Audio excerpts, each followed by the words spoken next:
you have an announcement this morning alongside the Prime Minister on crime. Let's get to that after we discuss COVID, if that's all right with you. And can we begin with the pingdemic, as it's become known as? Out of interest, have you any your own Home Office officials being pinged and isolating now? We have had a few pings. Certainly in my private office team, there are one or two that have been pinged a bit at home. Thankfully, one of them, I think, were tested positive, but she seems to be okay. The other two, no symptoms as yet. So I think we're broadly okay. Pleased to hear it. We also read this morning that 17% of the Metropolitan Police's officers are now isolating. Have you heard that? Yeah, so we have had a challenge across the whole of policing on the what's being called the pingdemic, not least because there are particular functions, of course, where police officers do gather together in close groups, often inside control rooms, what they call PSUs, which is a van with 20 odd coppers inside it. And so, as you might have seen, there's been an announcement where there will be more availability of this daily testing for those who've been double vaccinated so they can go about their business, particularly in critical roles, where we need to maintain capacity, like control rooms, like armed response. Interestingly, the police forces that I visited over the last few months have had a lot of staff working from home, and a number have the technology in place that allows things like the phone to be answered with somebody working at home, so they can work on a dispersed basis. And those that had previously invested in that have obviously benefited from it. And a lot of work can, like so many businesses we're discovering, can be done at home. But obviously for frontline police officers, having that ability to be tested and then get on with their work as long as they're clear is pretty critical. And I'm glad it's in place now. Well, so indeed are we. There are still 3 weeks to go before the mass exemption kicks in, of course, from isolation for all those who are double jabbed. That happens on August the 16th. It's going to be a long 3 weeks, isn't it? Is there any chance that that rule change could be brought forward? Well, I don't think so, Tom, no, because there's a couple of things. First of all, we want to make sure that as many people as possible actually get jabbed. And of course, that program, which has been so enormously successful, which everybody forgets to a certain extent, is still jabbing tens of thousands of people every day, needs to get in amongst as many people, particularly young people, as possible. And also, we need to have the kind of natural fire break, if you like, at the start of the school holidays, where people, separate a little bit more. There's a little bit more atomization before we get to August the 16th. OK, we've seen some exemptions this week, to begin with for NHS staff, then critical workers, police, as you mentioned. We also believe some bin men, refuse collectors might also be exempt soon. Any more? Are more possible as the technology, as the testing capacity increases? Can you keep on rolling out these exemptions? Yeah, so we're in constant conversation with critical groups. And the key thing for us, like we have been throughout the pandemic, Tom, is to be agile. Right, to stay close to the problems, understand what's happening, make a judgment about what needs to be done to overcome those problems. And where there are issues, I mean, I know it was raised with me here in my lovely constituency that our local refuse service is having some problems. That if that becomes an issue, that they do have the availability to go to these test sites, so they can be tested every day and get on with their work, and obviously making that availability grow all the time. So we have to adapt as we go. As I say, one of the things I think that's been frustrating for everybody over the last 18 months or so is that we've really had to learn as we go, right? Because everything we do, every movement we make has an impact on the path of the virus, plus and minus. And so there's always a lag where we appreciate what's happening and then have to adapt to it. And we're in that phase at the moment. Hopefully, the great paper that you work for is reporting that cases are falling. Fingers crossed that continues, and we can get back to some kind of normality. I have to say, it has been a joy this weekend. I've been to a couple of events, not least with my own association, to see people in 3D in groups. But let's hope that everybody is sensible with masks, recognise that slow is better than sudden in getting out there and getting normal, and allows us to adapt as we go. You mentioned those cases falling. They have been falling for the last 4 days in a row. It's very interesting. I think every scientist will tell you, though, it's a bit of a full storm because we're still yet to see the effect of step 4 on case numbers, which of course means a lot more mingling. That's probably going to rise again. But let me just ask you about another area. I've got your video link and you raise your hands in submission on that point, Mr. Malthouse. I think we can share that with the listeners. Let me ask you about another area, though. We've seen huge queues in airports. People are going on their holidays now when they can get away, or just travelling internally. Queues at Heathrow yesterday of over 3 hours simply to show your COVID passport before you can get into the normal business of trying to check in. That's a fairly unhealthy indoor environment, isn't it? Are you going to turn your attention to exemptions to put more staff into airports so they can get rid of these ridiculous backlogs, which are themselves super spreader events?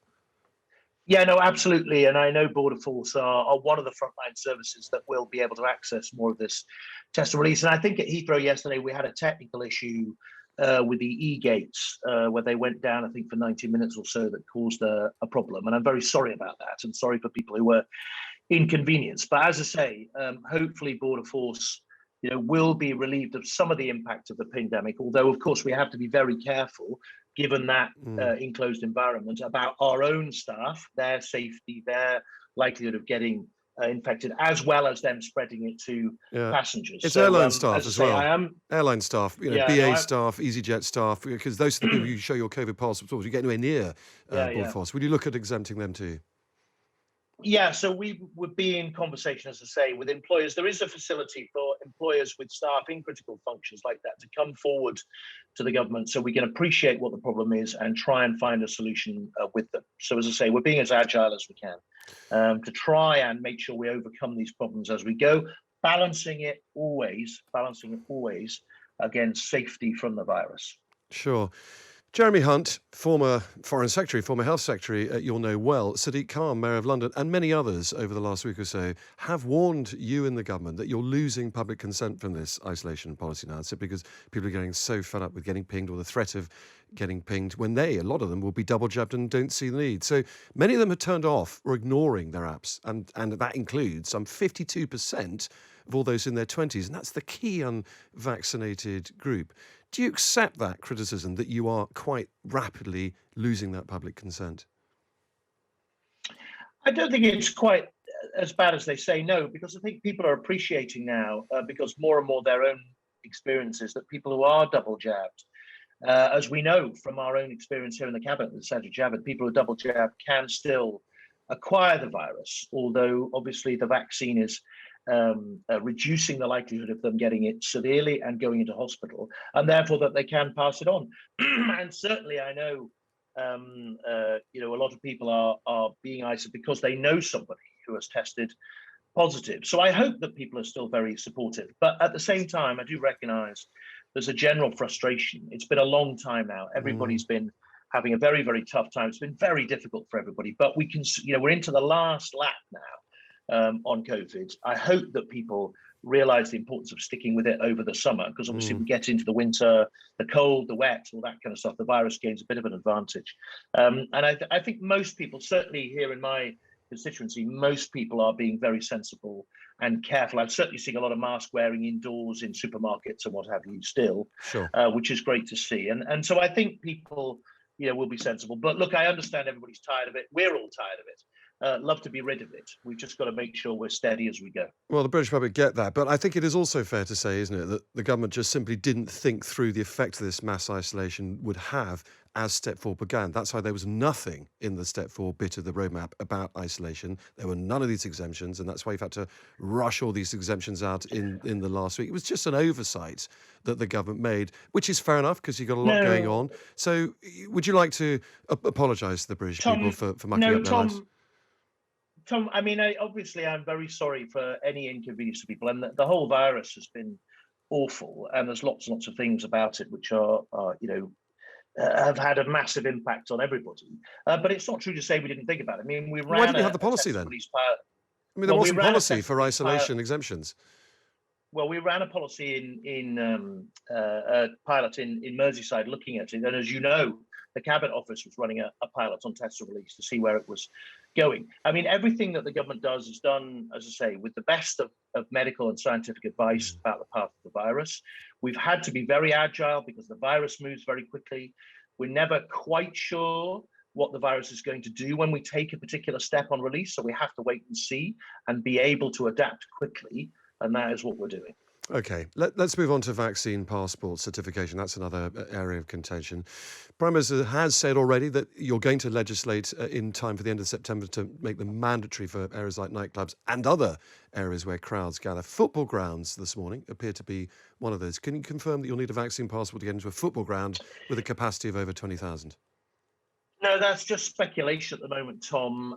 As I say, I'm not close to that conversation about how the vaccine passport is going to be rolled out. Obviously, the primary focus is on those environments where we know there's a significant increased likelihood of contagion. So a nightclub, you can imagine, indoors, lots of people very close together for quite a long time. That obviously is a particular point of concern for the scientists.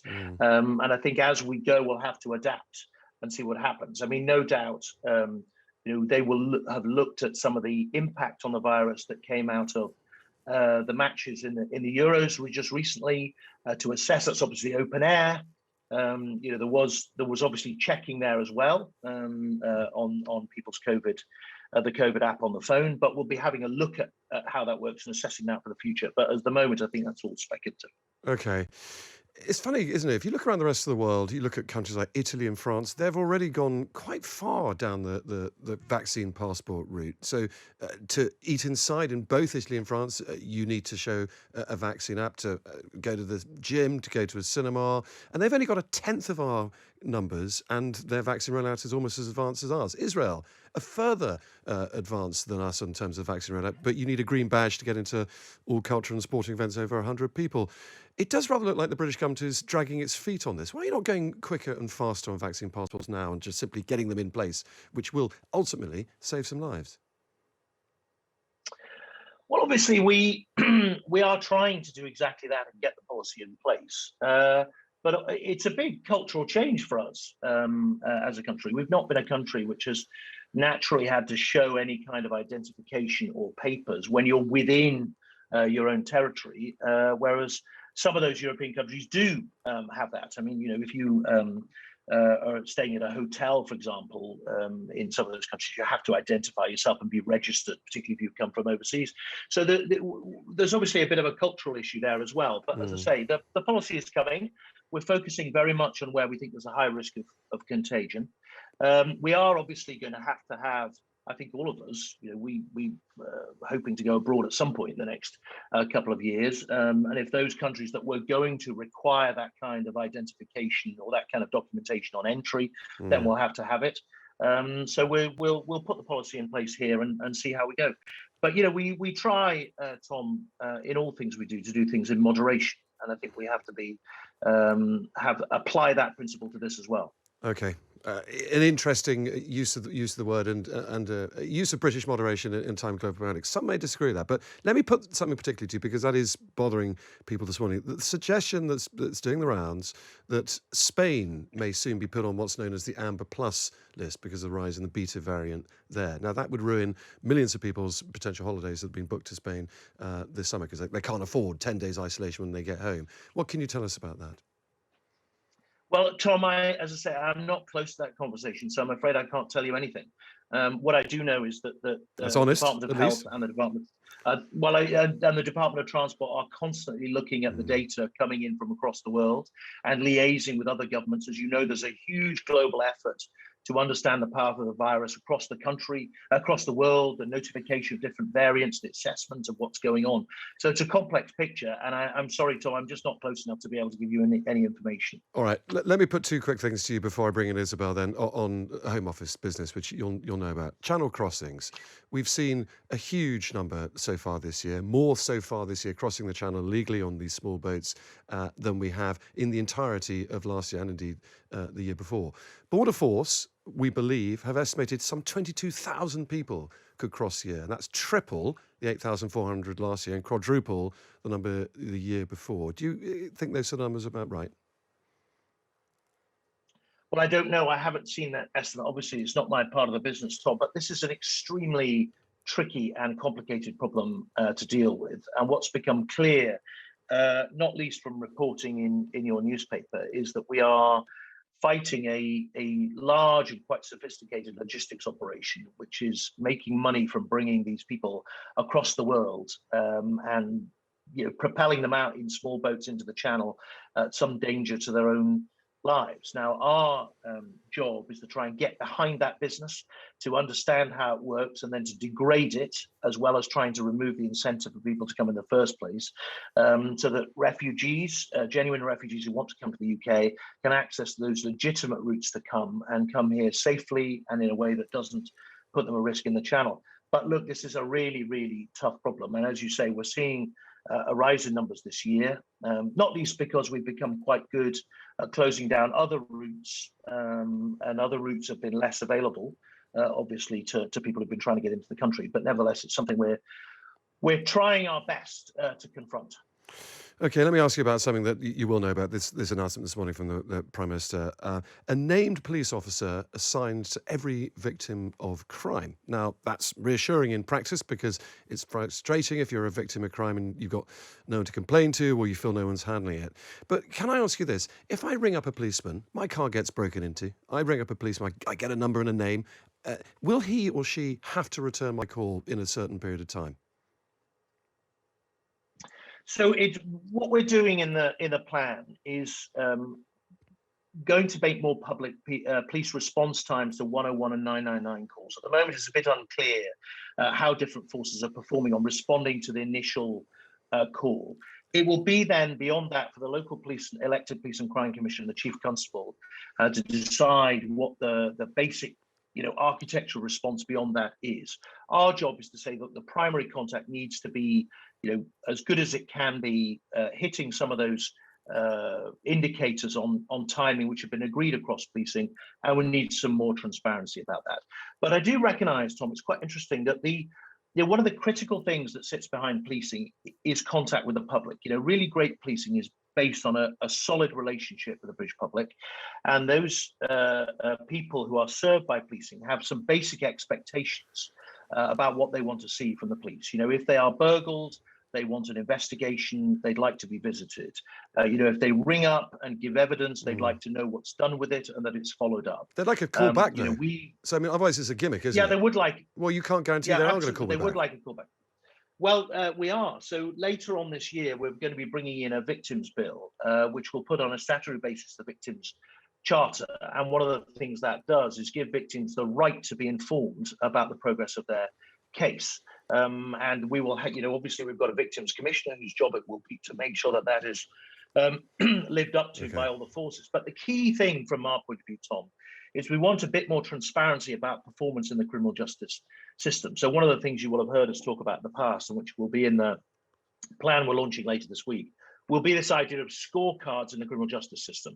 So people can see how different parts, from timeliness, outcomes, how different parts of the criminal justice system are performing, because it is quite a big machine to get a handle on. And unless you can see how the constituent parts are slotted together, it could be quite difficult to get an assessment of how it's working. Okay, let me bring in Isabel. I've got a couple of quick questions for you. Thank you, Tom. Yes, you mentioned the Victims Commissioner, which is interesting because she was very critical of you as a government last week, saying that she wouldn't have confidence in the criminal justice system to pursue a case if she were the person who had become a victim. What's going wrong?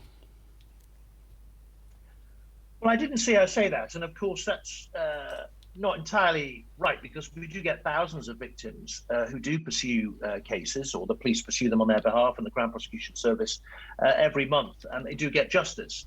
But there is an issue generally, I have to say, with some victims in particular areas, and generally around timeliness. I mean, one of the things that we found that's been impacted quite significantly by COVID is obviously the time it takes to go from report to court and get some kind of outcome.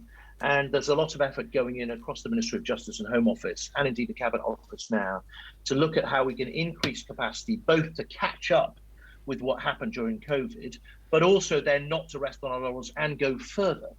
because one of the critical things about a criminal justice system is that you want swift and certain justice. That's what people want, swift and certain justice. And at the moment, the system's delivery of that is pretty variable. We want more consistency, greater transparency, and just people getting to court much faster where we can. Does that mean that you're going to increase resources, particularly for investigations and prosecutions of crimes such as rape? So just generally on resources, as you know, we're putting a huge amount more into policing. So we're about halfway through our recruitment of the 20,000 extra police officers. That's a big expansion in capacity. There is more money in the Crown Prosecution Service. And you will know there's quite a lot of extra capacity in the court system now with Nightingale courts and longer sitting times and all that kind of stuff. So there is a lot there. On your issue on rape specifically, the answer is yes. And I am leading a very focused piece of work looking at what we call RASO cases, that's rape and serious sexual offence cases, where there has been really, truly dreadful performance over the last few years in terms of the number of cases getting to court and indeed convictions. And we are essentially building a new system for the investigation and prosecution of rape across the country, starting in 5 areas. We'll expand that then in 6 months to a further number, and then in 2 years, the whole country will be on a new model of rape investigation, which is predicated on us, A, getting the cases into court much more frequently and much faster, so that more victims get justice, we hope, once we get there.